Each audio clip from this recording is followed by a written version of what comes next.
let me say that there's a reason I do this work and why I'm so focused on it. It's because I in my work have had a chance to work with a lot of people who are dealing with this issue, but I want to close by saying it's deeply personal.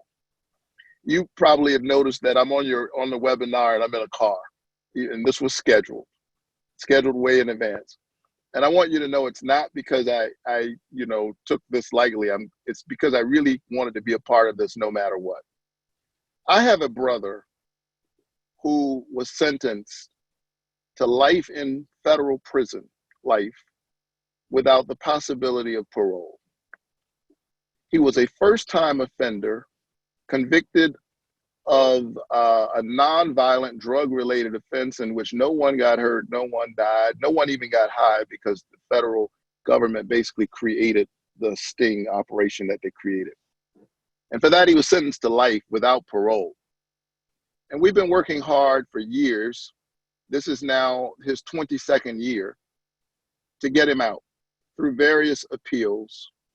And so far, we have not succeeded. We were dealing with the pandemic of racism.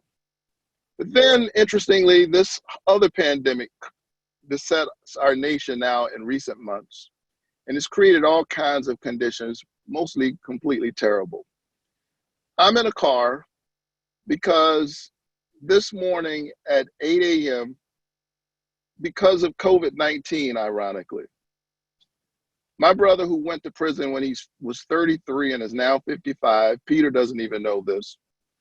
I'm in a car because I'm returning from Jessup, Georgia, where he was released this morning at 8 a.m.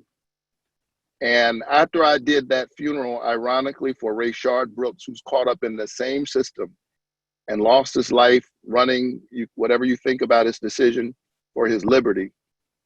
After that funeral, I got in a car last night and drove 4 hours down to Savannah, Georgia, and then to Jessup.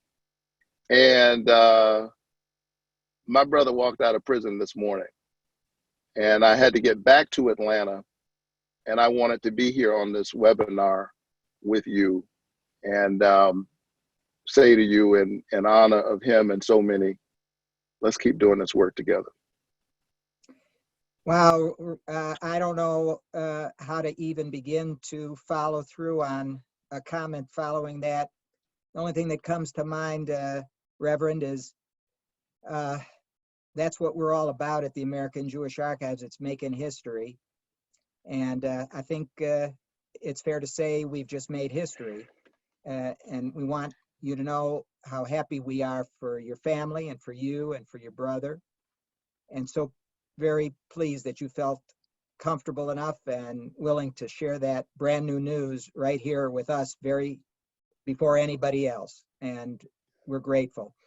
I guess in ending, another idea came to my mind, and I'm going to draw this to an end, but when you come to the American Jewish Archives, Reverend Warnock, you know, the great collection on Dr. King, of course, is in Atlanta at the King Center. But believe it or not, there are a few things that we have at the American Jewish Archives that they don't have. And one of the items we have is we have a whole array of Dr. King's addresses to synagogues. Because in the 1950s and 60s, he visited synagogues and he spoke and he preached in those synagogues. And in one of the recordings I'd love to play for you, Dr. King says something I'd like to leave us with. He says, I want you all to be maladjusted. Right. And I think that he knew would resonate with the Jewish community, because Jews are often countercultural in the way they live and in the way they practice. And I think Dr. King was calling them to be true to their heritage, not to accept that which is given to them, but to question it. And I think your questioning over the past so many years, and your work, and Rabbi Berg's work, and of course Dr. Greenberg's work, which is so important to provide us with the record of the past, is our way of pushing back against the complacency of our natures.